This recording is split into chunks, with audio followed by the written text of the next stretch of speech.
Hoje estamos aqui com o Leandro Modé. Leandro Modé é CMO ou é diretor?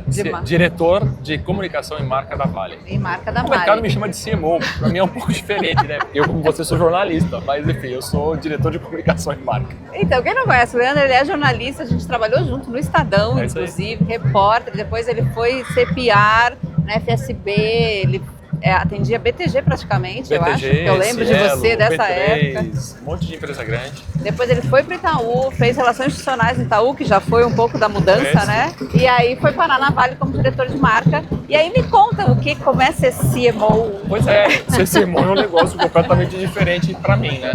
O que eu acho que está acontecendo no mundo, no nosso mundo da comunicação? Olha, a escola de samba, aquela escola de samba gente, que a gente essa tava... Tem uma escola de samba aqui essa do escola lado. de samba é muito ruim. Eu não sei quem é que contratou, mas não são brasileiros. Foi mal, mas assim, é que realmente a escola... A gente achou que estava indo para lá e ela tá voltando para cá. Mas o que eu acho que é ser CMO hoje? Nós somos pessoas mais ou menos da mesma geração, que a gente está sendo capaz de se transformar. E que eu acho que é uma demanda que tem hoje do mundo. A disrupção tecnológica atinge todas as áreas, mas eu acho que tem uma área que ela atinge muito especialmente, que é a comunicação. Cara, eu me formei faz 30 anos, Josete, em 1996.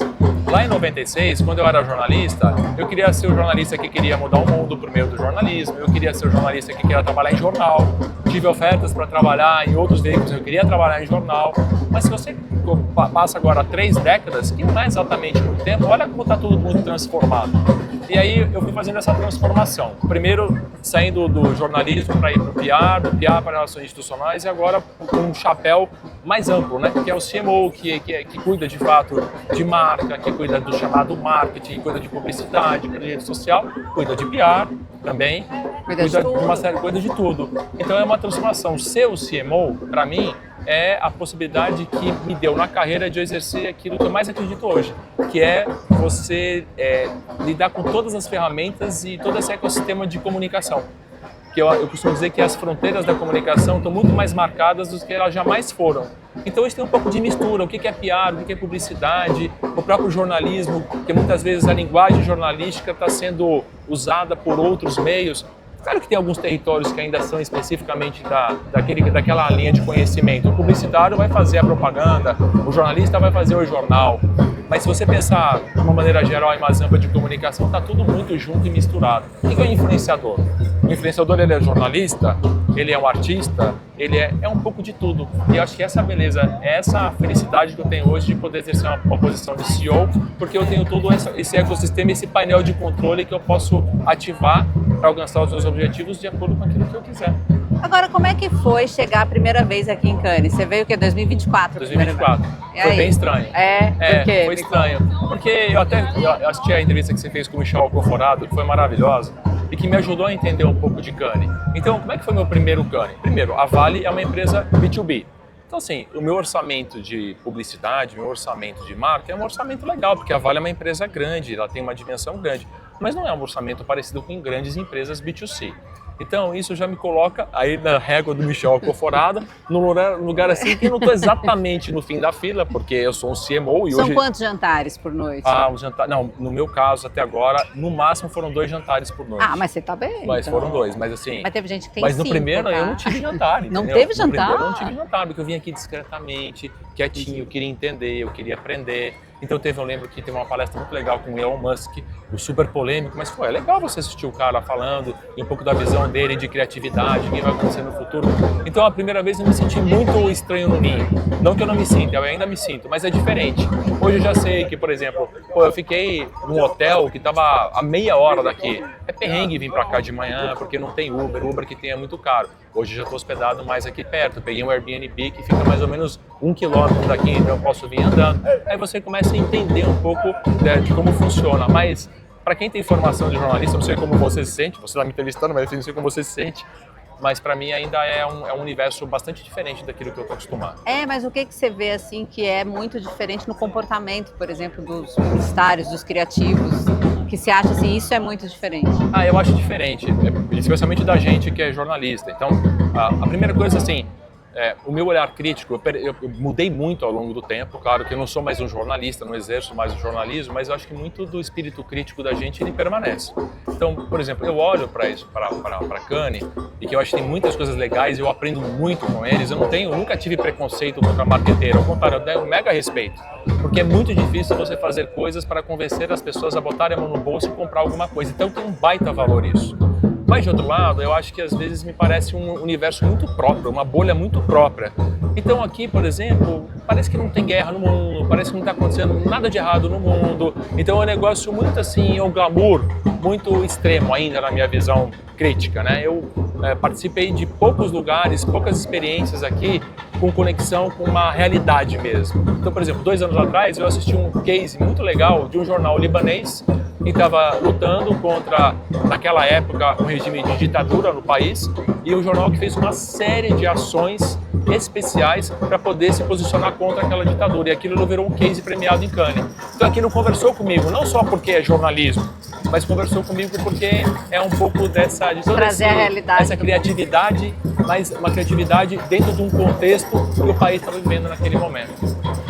E aí agora, esse ano, você ganhou um leão. Pois Como é ganhar um leão? Pois é. Você sabe que eu escrevi um post no LinkedIn, naturalmente, para celebrar o leão, então eu vou me permitir resumir aqui a história que eu contei no LinkedIn.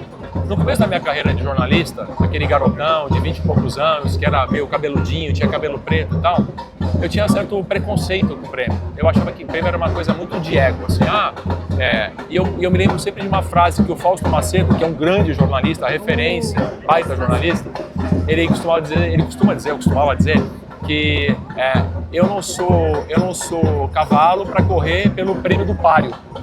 Então, assim, eu faço o meu trabalho de jornalista e não estou preocupado com o prêmio. E eu pensava um pouco assim, até que lá no Estadão, quando a gente trabalhava junto no Estadão, a gente escreveu um case no Prêmio ESSO, que na época era referência de premiação jornalística, e a gente ganhou o Prêmio ESSO. E naquele momento eu entendi, pô, que legal. Eu consegui compreender que existe, na verdade, uma conexão entre propósito e uma premiação. Porque eu exercia o jornalismo do jeito que eu acreditava, que era um jornalismo que eu achava que era daqueles que podiam apoiar uma evolução das coisas, evolução da governança, evolução do país, evolução do mundo, e ao mesmo tempo ser reconhecido numa premiação por aquilo. A partir dali eu mudei um pouco da minha visão sobre prêmio. O que aconteceu? 2 anos atrás, quando eu vim aqui pela primeira vez, eu cheguei no Brasil e falei isso pro meu time, cara, foi muito legal, aprendi muita coisa, nós precisamos mergulhar nesse negócio de inteligência artificial, porque só se falou disso na Cannes, mas eu queria fazer uma provocação para vocês. Eu queria voltar lá daqui a alguns anos para a gente poder ambicionar e colocar alguma coisa para concorrer. E a turma comprou a ideia. E a gente fez um monte de coisa legal ano passado, contando a história da Vale com floresta, no âmbito de COP30, porque a Vale está lá no Pará e etc. E aí isso acabou gerando um case, na verdade que se desdobrou em vários mini cases que a gente escreveu aqui. E a gente foi 3 shortlists e ganhamos um leão de prata. Então uma coisa totalmente inesperada, e não era o objetivo o leão, mas era provocar o time para a gente buscar fazer coisas de excelência. É porque o prêmio acaba incentivando as pessoas. É isso. É uma grande cenourinha, né? Você coloca uma cenourinha, assim. E aqui os criativos eu vejo como é importante para eles o prêmio. Mas eu acho engraçado também que eles têm essa coisa de assim, pô, mas antes era só criativo e agora os CMOs estão todos aqui. E sabe que a experiência de ganhar o prêmio com a Artplan, que foi a nossa parceira de primeira hora, que o case foi aquele Amazônia Live, que foi aquele show na Folha, no meio do Rio Guamá, lá no Pará, com a Mariah Carey e tal. Cara, eles foram super, realmente parceiros, assim. Em nenhum momento eu percebi neles algo tipo assim, a ideia criativa foi nossa e a gente que, na verdade, o prêmio... Não, porque a real é que um não existe sem o outro. Porque se a gente não tivesse acreditado na ideia deles, se a gente não tivesse conseguido convencer o comitê executivo da Vale da gente fazer aquele projeto, o prêmio também não existiria. Uma ideia criativa, ela ia ficar guardadinha lá na gaveta como uma grande ideia criativa. Então a gente conseguiu fazer uma união perfeita. E eu me lembro que a gente conversou muito sobre como aprimorar aquele case. Então, contar bastidores, já que você gosta de bastidor, tem uma história legal. Quando chegou a ideia original, a princípio eles queriam fazer, né? A ideia era trazer só uma atração internacional. E como a gente conhece muito, a Vale conhece muito o Pará, os paraenses e tal, a turma local falou assim, gente, não tem como fazer um show aqui e a gente não ter a cultura local nesse mesmo show. Cara, tem muitas possibilidades porque a cultura paraense é vastíssima. Vamos pensar em alguma coisa. E a gente voltou para a Artplan com a provocação e aí eles criaram um show que foi um pouquinho antes do show da Mariah Carey, que foi com as divas paraenses. que foi com a Joelma, com a Gabi Amarantos, com a Zainara e com a Dona Nete. Né? Pô, foi lindo. Golaço. Foi lindo, entendeu? E esse show, inclusive, de alguma maneira, não sei, mas ele também foi exibido no The Town do ano passado, que foram as 4 também, as 4 divas paraenses cantando juntas no The Town. E fizeram uma pesquisa, esse show foi eleito o segundo melhor show do The Town do ano passado. Olha só. Então olha que legal, essa troca mesmo aconteceu. Então foi muito bacana assim, perceber que a turma criativa entendeu que a gente também teve valor nesse processo. E eu mega entendo o valor que eles têm, porque se não fosse também a ideia criativa deles, que foi uma ideia excepcional, várias ideias excepcionais, não tinha acontecido nenhum leão. Eu vejo muitos criativos um pouco ressentidos, às vezes, com a falta de ousadia dos CMOs. Como é que você vê essa coisa da ousadia? Porque é difícil ser ousado no mundo de hoje ou é mais fácil? O que você vê, assim, de permitir as ideias, de vamos fazer e acontecer ou não, temos que ser mais conservador? Eu acho que o mundo de hoje ele é bem complexo. E tem a ver até com o nosso negócio de comunicação, porque na verdade essa descentralização da comunicação, a desintermediação da comunicação, a gente criou muito desse ambiente que a gente vive e que as Big Techs acabaram tomando conta, vamos dizer assim, de grande parte da conversa. Mas o driver das Big Techs sempre foi algoritmo para gerar engajamento. Então acho que isso gerou grande parte desse mundo ruidoso que a gente vive. E esse mundo ruidoso, que tem muitas polarizações, não é só uma polarização, tem várias polarizações, porque nós, inclusive, pensamos coisas muito parecidas em alguns temas e coisas muito diferentes em outros. Eu não sou o Leandro que pensa sempre de um jeito A, não, que faz o cheque aqui e o cheque aqui do jeito B. É um pouco misturado, tem coisas que eu sou mais conservador, tem coisas que eu sou mais progressista, eu acho que a maioria das pessoas é assim. Mas qual que é o meu ponto? É que nesse mundo, você se posicionar, você acaba assumindo mais risco. Então, quando você assume mais risco, as marcas às vezes não querem assumir risco. E teve marca que fez o contrário. Marca corajosa, a Nike alguns anos atrás, a própria a Budweiser fez isso nos Estados Unidos, inclusive isso gerou uma crise para eles, mas o fato é que são marcas que se posicionaram. Mas a maioria das marcas não quer confusão, Josete. Daí que vem essa questão de não ser ousado. Imagina você, quando veio a ideia, você fazer um espetáculo no meio da Amazônia, você montar um palco flutuante em formato de Vitória Régia, tinha uma série de riscos embutidos nisso, mas a gente decidiu comprar o risco e felizmente deu tudo certo. Que bom, então. Rendeu um leão aqui. E você já está provocando. Agora eles vieram. Agora eles vieram. Eu acho que eles estão querendo chegar pertinho da gente. Eles vivem com a camisa do Brasil, chegar perto desse brasileiro. E vieram mesmo. Aí fica um pouco do som para vocês fazerem a própria avaliação sobre, exatamente. Né? Quem sabe faz ao vivo, não é ao vivo, mas é meio que ao vivo, entendeu? Olha isso. Vai fazer propaganda ainda deles. Exatamente, fazer propaganda, mas a turma tá vendo, ó. Agora você vai poder fazer o juízo sobre a opinião do samba que eles estão tentando tocar aqui, né? Aí pronto, ó. Vieram até aqui. Bom, aproveita e explica a sua camisa do Brasil. Essa camisa do Brasil, primeiro que assim, hoje é um dia de jogo do Brasil, né? A gente tá gravando um dia de jogo do Brasil na Copa. E eu coloquei essa camiseta, aí ó, tá vendo?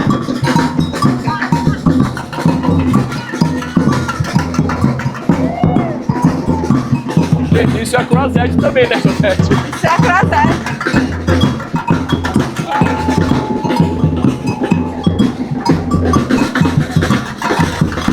Vamos fazer a narração Ana Maria. Não, como é que é? A Beltrão e você é o... Não, agora... Não, realmente... Isso mostra como... samba, né?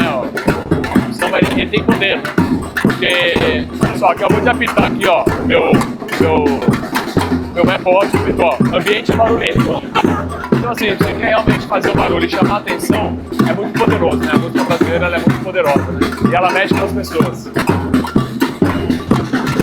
Agora a bateria andou, evoluiu. Está evoluindo. Estou caminhando para a Praça da Apoteose, encerrando o seu desfile da Croazete. E aí, Leandro, o que você achou? Qual nota você acha que a bateria vai levar? Eu acho que a bateria, uma nota, não é muito a minha especialidade, mas eu diria uma nota 7,5. Talvez. Né? Talvez. Sendo um pouco generoso. Mas não são brasileiros, né? Não são brasileiros, claramente não são brasileiros. Não entendemos nada de música, mas já fizemos o nosso julgamento. O editor vai ter trabalho para fazer isso aqui depois. Né? A cara dele. Você tá falando da camisa, né? Da blusa do Brasil, né? Você ia contar. Eu coloquei essa camiseta hoje porque hoje a gente está gravando essa conversa no dia de jogo do Brasil. Então eu falei, vou fazer uma graça, porque eu não sou marqueteiro, mas eu estou aprendendo a fazer gracinha com eles também. Hoje eu vou com uma camiseta do Brasil pro festival. Só que essa camiseta ela tem um significado especial pra gente, porque ela tem a ver um pouco com a nossa estratégia. A gente tomou a decisão esse ano de entrar em esporte e a gente virou patrocinador oficial do COB, do Comitê Olímpico Brasileiro. E a gente vai seguir todo esse ciclo olímpico até 2028, nas Olimpíadas lá de Los Angeles. E essa camiseta foi uma camiseta que eu ganhei no dia que a gente anunciou esse apoio. E é uma camiseta que já traz aqui, ó, tá vendo? O logo da Vale. Tá, a Vale é uma apoiadora, é oficial aqui do COB. Então a gente está muito feliz, por quê? Porque a Vale, a gente tem vários projetos sociais, vários apoios sociais. Então, por exemplo, leis de incentivo. A Vale, nos últimos 5 anos, foi a maior apoiadora do esporte do Brasil com leis de incentivo. Mas a gente tinha dificuldade de contar essa história do ponto de vista de construção de marca, de construção de imagem, de construção de reputação. Então a gente conversou com o COB e a gente virou patrocinador do COB porque é uma maneira da gente poder contar melhor essa história. A Vale é uma empresa que apoia o esporte brasileiro e esse apoio ao COB, esse patrocínio ao COB, ele consegue nos dar essa plataforma para a gente poder contar essa história. Então, por exemplo, tem gente, além de toda a questão social, nas nossas estações de conhecimento, que são distribuídas em lugares diferentes do Brasil, mas tem gente que sai das estações de conhecimento e tem, inclusive, capacidade e potencial mesmo para ser esportista profissional.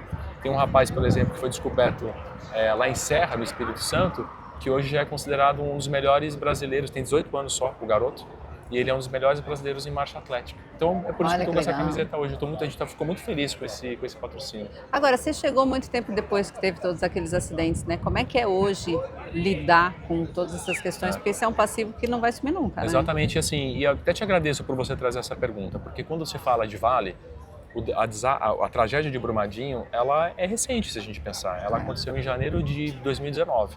Então nós vamos fazer 8 anos de tragédia, né? Fez 7 anos agora, em janeiro vamos fazer 8 anos de tragédia.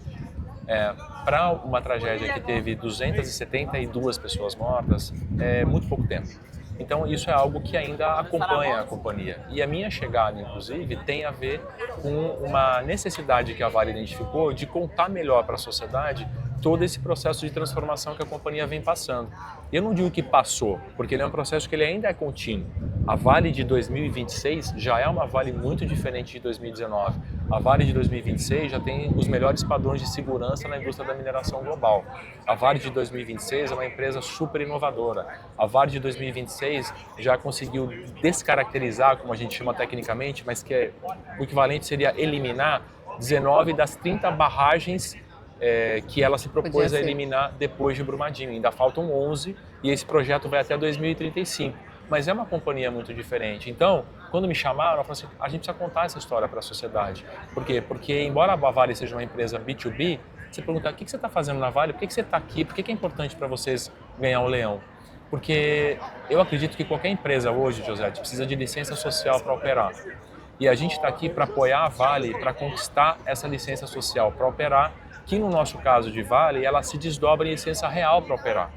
Porque se eu não tiver a sociedade junto comigo, se eu não tiver a sociedade apoiando os meus projetos, eu não consigo mais licenciar novas minas, por exemplo, e você vai ver que lá no futuro a gente não vai conseguir produzir, ou vai conseguir produzir muito menos do que a gente produz hoje. Então o nosso trabalho lá na Vale é mostrar essa companhia transformada, que é a maior apoiadora de cultura do Brasil, que é a maior apoiadora do esporte no Brasil, que tem os melhores padrões de segurança, que preserva uma área lá em Carajás que equivale a 5 vezes o tamanho da cidade de São Paulo. Então ficou lá uma parte da floresta amazônica absolutamente intacta e a Vale só ocupa 2% dessa área para fazer mineração. Agora, tem uma coisa louca que quando a gente é jornalista e você devia se dizer, isso é tudo marketing, né? E agora você está lá tendo que comunicar isso. Tem que contar para as pessoas. E eu falo, essa é uma grande diferença de trabalhar como o CMO, o diretor de comunicação e marca da Vale. O personagem da nossa comunicação, Josete, é a Vale. Então, assim, eu não preciso ficar fazendo nenhum duplo twist carpado para criar uma narrativa para poder contar alguma coisa sobre a Vale, como um monte de marca por aí tem que fazer.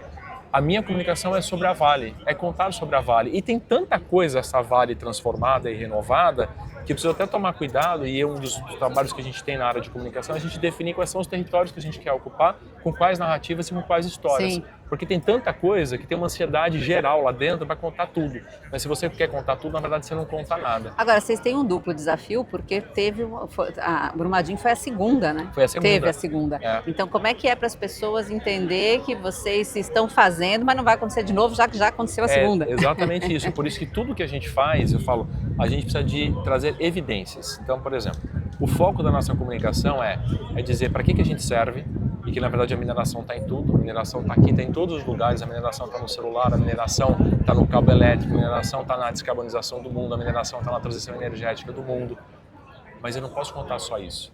Eu preciso dizer para as pessoas, mais importante que as nossas pesquisas mostram, é como eu faço isso, José, que é exatamente o seu ponto, que é o como eu faço isso é aquilo que vai gerar confiança da sociedade, confiança das pessoas. Eu preciso recuperar a confiança das pessoas na minha capacidade de gerenciar aquilo que eu gerencio, de gerenciar os ativos que eu gerencio com a segurança necessária. E essa é uma construção que a gente está fazendo a longo prazo com esse tipo de proof point, que é esse tipo de evidência, né? Que é mostrar, olha, de 30 barragens que eu prometi que eu ia descaracterizar, eu já cumpri 19. As outras 11 vão ser feitas ao longo dos próximos anos. Eu tenho os melhores padrões de segurança da indústria da mineração no mundo. Eu adoto todo o padrão global de segurança de mineração, eu adoto ele do começo ao fim. Eu tenho aqui um corpo técnico da companhia, que é um corpo técnico incrível, que está entre os melhores do mundo, se não o melhor do mundo, hoje. A gente tem um CTO, por exemplo, que é um cara que é um geólogo mega especialista, por exemplo, em barragens. Então, essas coisas que eu vou contando para a sociedade, especialmente, mas não apenas em Minas Gerais, porque em Minas a mineração é urbana. Não sei quanto que as pessoas que estão vendo a gente que passam as praças, mas assim, para quem não conhece, a mineração em Minas ela é urbana. O que quer dizer isso? É que as cidades ficam muito próximas das áreas de mineração. Então você imagina que tem um monte de gente que vive em áreas próximas da mineração e que naturalmente existe um receio de que possa acontecer alguma coisa. A gente precisa dizer para as pessoas que essa Vale transformada está cuidando das coisas do jeito certo e que não vai permitir, tem um compromisso com a não repetição. Esse é o compromisso que a Vale tem, o compromisso de não repetição. E as pessoas aceitam? A gente justamente percebe, pelo fato de já ter 2 vezes? A gente tem percebido nas nossas pesquisas, e a gente mede muito a reputação, o que a gente tem percebido nos últimos anos? Que a quantidade de haters, vamos chamar assim, de gente que rejeita a Vale, vem diminuindo ano a ano, de 2019 para cá. A quantidade de gente que apoia a Vale vem aumentando ano a ano. Mas o que mais aumentou é o que a gente chama dos fence keepers, que é o cara que está no meio do caminho. Então tem lá o vermelhinho como se fosse um farol. O vermelhinho, o amarelinho e o verdinho. O verdinho aumentou, o vermelhinho diminuiu e o amarelinho aumentou mais. Então aqueles vermelhinhos, eles se tornaram em parte verdinhos, mas a grande parte se tornou amarelinho. Esse amarelinho é o cara que está me dando a opção, ele está falando assim, tá bom, eu estou disposto a te ouvir. Me convença de que realmente vocês se transformaram e que vocês mudaram.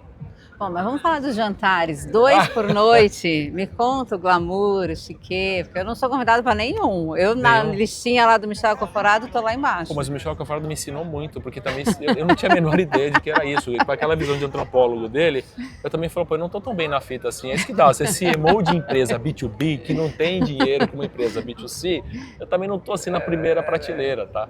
Mas assim, cara, eu já fui em jantar aqui, realmente, Cannes é um lugar muito bonito, né? Aqui a Côte d'Azur é muito bonita.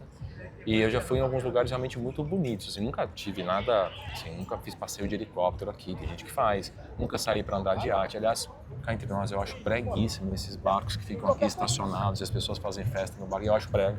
Você ficar parado com o barco aqui, o negócio fica só balançando, eu não gosto. Mas assim, eu já fui em lugares realmente muito bonitos aqui, porque a paisagem é deslumbrante em alguns lugares aqui, alguns lugares próximos, não necessariamente em Cannes, mas em alguns lugares próximos de Cannes. E você já foi para Mônaco? Não, não foi. Tem gente que vai fazer jantar em Mônaco. Tem gente que vai de carro, tem gente que aluga carro e vai. Assim, tem umas conversas bem, do meu ponto de vista, com todo respeito, umas conversas bem engraçadas até, assim, né? E como é que é? Porque você participa desse jantar e só tem CMOs, praticamente? Não, tem CMO, mas sabe que mistura muito, sabia?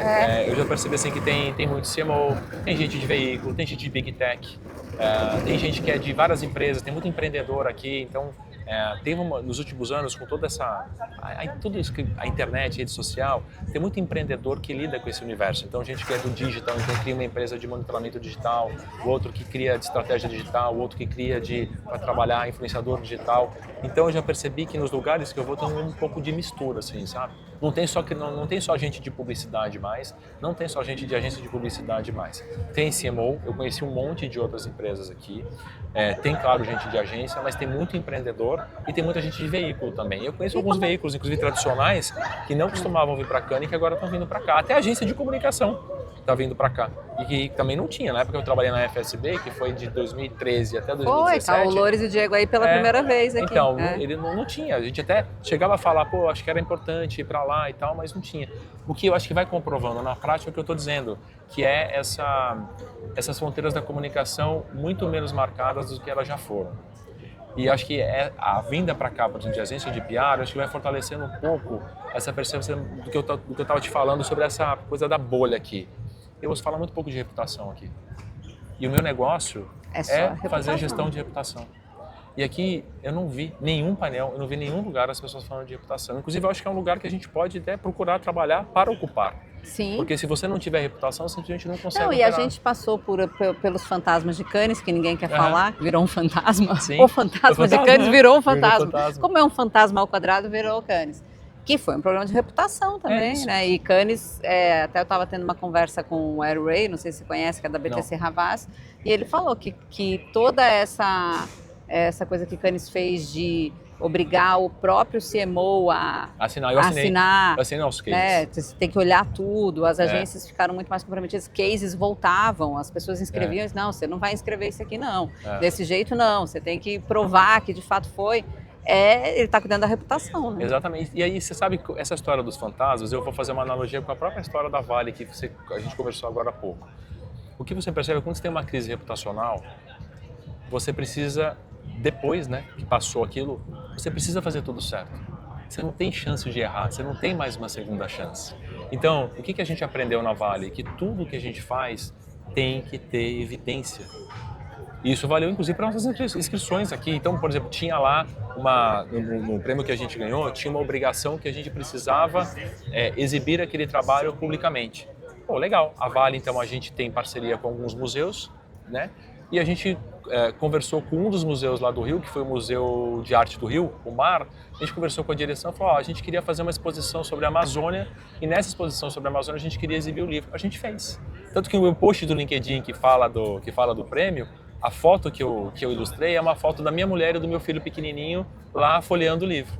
Então, eu acho que essa é uma oportunidade também para o Brasil, para as agências, na verdade, para esse ecossistema de propaganda, esse ecossistema da publicidade, da criatividade brasileira, ele também se depurar e ele vai aprender com isso e certamente vai ficar melhor lá para frente. Porque esse escrutínio, que eu acho que muito da sua cobertura no ano passado trouxe, de outros repórteres também, eu acho que no fim das contas ele é sanitizador, vamos dizer assim. Num primeiro momento dói, mas eu acho que depois o que fica é positivo. É o que eu olho para a companhia que eu trabalho hoje. Hoje eu não tenho dúvida de dizer que a Vale é uma companhia infinitamente melhor do que a companhia era há alguns anos atrás. E errar todo mundo erra, né? Todo mundo erra, e você tem que consertar da melhor maneira possível. Claro, é como a gente leva, fazendo a pessoa física, né? Não tem os tombos que a gente leva, que você sempre fala? Quem que não leva tombo? A gente leva tombo o tempo todo. Agora, ele tem história boa de tombo, que ele vai pedir autorização para contar, e aí a gente vai gravar. É boa a história, posso garantir. Tem a ver com reputação. Eu sempre falo assim, o PR, o cara que faz ali a parte de PR, normalmente ele é pobrinho, né? Ele tem um menor orçamento e tal, mas em compensação, ele tem um acesso ao poder, ele tem um nível de conhecimento das coisas, os bastidores, que os marqueteiros, na média, não têm. Não tem. Então, naturalmente, que nesses meus anos todos de PR, eu passei por muitas histórias muito curiosas, tomei muito tombo, mas eu não posso contar, pelo menos por enquanto. Mas ele vai contar. Eu quero deixar registrado que a banda... passou no tempo errado, ela tinha que vir agora, exatamente. Porque daí a gente terminava sambando. Né? Na verdade foi um acordo que eu fiz porque eu não sei sambar, então assim, sabe? Leandro, obrigada, foi ótimo o papo, foi muito Obrigado. Legal. Estamos aqui em Cannes Lions, não está aparecendo agora, mas já deve ter aparecido em algum momento. Obrigado e parabéns pelo seu trabalho. É muito legal, é muito importante mesmo. E é um trabalho fruto, como eu te falei, que é permitido por causa desse novo ambiente de comunicação. Porque você hoje tem plataformas que você está usando para você poder praticar o bom jornalismo. Sem dúvida. Obrigada, Leandro. Obrigado, eu.